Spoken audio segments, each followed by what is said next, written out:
नमस्कार दोस्तों, एक बार फिर से आप सभी का हार्दिक स्वागत करता हूं आपके अपने यूट्यूब चैनल रेवंत राज मैथमेटिक्स में। साथियों, इस वीडियो लेक्चर में बात करने वाले हैं रीट एग्ज़ाम 2021 के लिए संस्कृत के जो विभिन्न आयोग हैं इनसे एक प्रश्न जरूर आने वाला है और इस वीडियो में हम सभी आयोगों को पढ़ने वाले हैं। यदि आपको पीडीएफ चाहिए तो आप रेवंत राज मैथमेटिक्स टेलीग्राम ग्रुप जो है उसको ज्वाइन कर सकते हैं। वीडियो को लाइक कर दीजिए और चैनल पर नए हैं तो सब्सक्राइब जरूर कर लीजिएगा, क्योंकि रीट से संबंधित मैटर यहाँ पर अपलोड होता है। तो चलिए दोस्तों, वीडियो को करते हैं शुरू। जो आयोग है उनमें संस्कृत की स्थिति क्या रही, संस्कृत के लिए उन्होंने क्या क्या कार्य दिए, कौन कौन से जो है प्रतिवेदन दिए, उनके बारे में पढ़ेंगे। सबसे पहला आयोग आपके सामने है साथियों, जिसका नाम है राधा कृष्णन आयोग। कौन सा आयोग है साथियों? राधा कृष्ण आयोग 1948 से 49। ये भी आपको याद रखना है। राधा कृष्णन आयोग पढ़ने जा रहे हैं साथियों। इसका जो दूसरा नाम है प्यारे साथियों वो है विश्वविद्यालय आयोग। राधा कृष्णन आयोग का दूसरा नाम क्या है? विश्वविद्यालय आयोग है। वेरी वेरी इंपॉर्टेंट है, ये पूछा जाता है कि राधा कृष्णन आयोग का दूसरा नाम क्या है, तो विश्वविद्यालय आयोग रहेगा। इसने क्या किया? आयोग ने उच्च शिक्षा का पाठ्यक्रम अंग्रेजी के स्थान पर कोई भारतीय भाषा होनी चाहिए। राधा कृष्णन आयोग ने क्या बताया साथियों कि उच्च शिक्षा जो है उसका जो माध्यम है वो अंग्रेजी के साथ नहीं होना चाहिए। अंग्रेजी के स्थान पर कोई भी भारतीय भाषा हो, लेकिन कोई भी भारतीय भाषा में जो है उसका माध्यम होना चाहिए। दूसरी बात क्या बताई? स्नातक के पाठ्यक्रम में संस्कृत अवश्य शामिल होनी चाहिए, इंपॉर्टेंट है। राधा कृष्ण आयोग ने बताया कि उच्च शिक्षा का माध्यम जो है अंग्रेजी के स्थान पर कोई अन्य भारतीय भाषा होनी चाहिए, और स्नातक जो है उसमें जो है उसके पाठ्यक्रम में जो है साथियों संस्कृत भाषा जो है अवश्य होनी चाहिए। तो ये राधा कृष्ण आयोग के बारे में आपको याद रखना है। इसका दूसरा नाम तो वैसे इंपॉर्टेंट है ही, कौन सा नाम है? विश्वविद्यालय आयोग भी इसे कहा जाता है। क्लियरली बात समझ में आ गई होगी। आगे बढ़ते हैं। दूसरा आयोग जो है साथियों वो है मुदालियर आयोग, और मुदालियर आयोग देखिए 1952-53 में। इसका दूसरा नाम बात करें तो साथियों इसका दूसरा नाम है माध्यमिक शिक्षा आयोग। मुदालियर आयोग का दूसरा नाम क्या है? माध्यमिक शिक्षा आयोग। ये भी इम्पोर्टेंट है। जिस प्रकार से राधा कृष्ण आयोग का दूसरा नाम विश्वविद्यालय आयोग था, उसी प्रकार मुदालियर आयोग का अन्य नाम या दूसरा नाम क्या है? माध्यमिक शिक्षा आयोग। अब इस आयोग ने संस्कृत के बारे में क्या क्या बताया?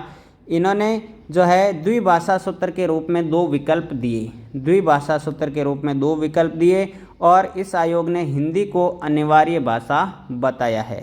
हिंदी को क्या बताया साथियों? अनिवार्य भाषा बताया है। किस आयोग ने? मुदालियर आयोग ने या माध्यमिक शिक्षा आयोग ने।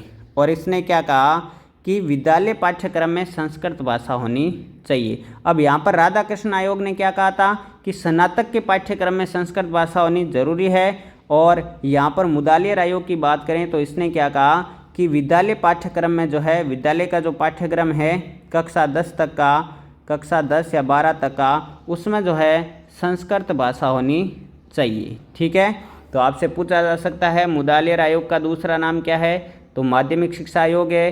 द्विभाषा सूत्र किसने दिया? मुदालियर आयोग ने दिया। हिंदी को अनिवार्य भाषा भी बताया, और विद्यालय पाठ्यक्रम में जो है संस्कृत भाषा होनी चाहिए, ये भी बताया। चलिए तीसरा आयोग पढ़ते हैं। तीसरा आयोग का नाम है संस्कृत आयोग। इम्पोर्टेंट है काफ़ी ये। संस्कृत आयोग 1956-57। अब देखिए 1 अक्टूबर को केंद्र सरकार ने संगठित किया। ठीक है, अध्यक्ष इसके पूछे जाते हैं सुनीति कुमार चटर्जी। काफ़ी बार जो है इम्पोर्टेंट है एग्ज़ाम की दृष्टि से कि संस्कृत आयोग के अध्यक्ष कौन थे, तो सुनीति कुमार चटर्जी। इसमें कितने सदस्य थे? तो 9 सदस्य, और अक्टूबर 1957 में 12 अध्याय का इसने प्रतिवेदन दिया। अब उस प्रतिवेदन में क्या क्या बातें थी वो हम बात करने वाले हैं। वीडियो को लाइक नहीं किया तो लाइक ज़रूर कर दीजिएगा।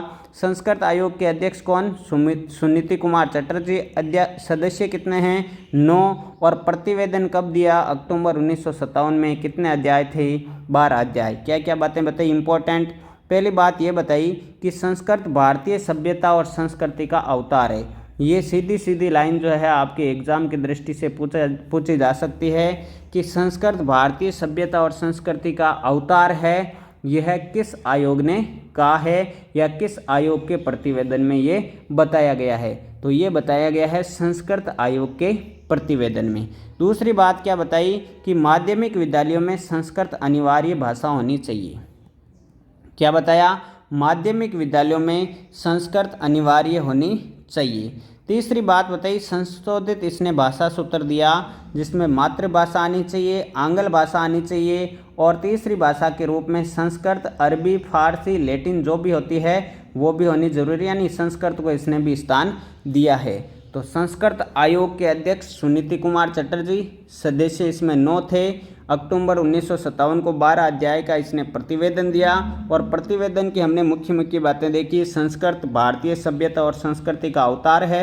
दूसरी बात, माध्यमिक विद्यालयों में जो है संस्कृत अनिवार्य होनी चाहिए। और तीसरी बात क्या है कि संशोधित भाषा सूत्र इसने पेश किया जिसमें मातृभाषा, आंग्ल भाषा और संस्कृत, अरबी इत्यादि भाषाएं होनी चाहिए। और इसी में एक लाइन और आपको याद रखनी है जो कि इम्पोर्टेंट है, संस्कृत आयोग की अनुशंसा पर ही 1958 में वाराणसी में संपूर्णानंद संस्कृत विश्वविद्यालय की स्थापना की गई।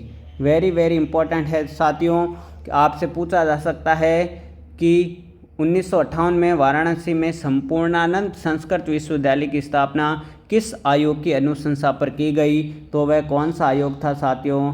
संस्कृत आयोग। कौन सा आयोग था प्यारे साथियों? संस्कृत आयोग था। चलिए, नंबर 4 पर जो आयोग आता है वो आता है आपका शिक्षा आयोग। कौन सा आयोग है? शिक्षा आयोग। इसका दूसरा नाम है कोठारी आयोग। 1964-66 काफ़ी इंपॉर्टेंट है, ध्यान रखना है। शिक्षा आयोग का दूसरा नाम है कोठारी आयोग। अध्यक्ष की बात करें तो professor DS Kothari, DS Kothari इसके अध्यक्ष थे।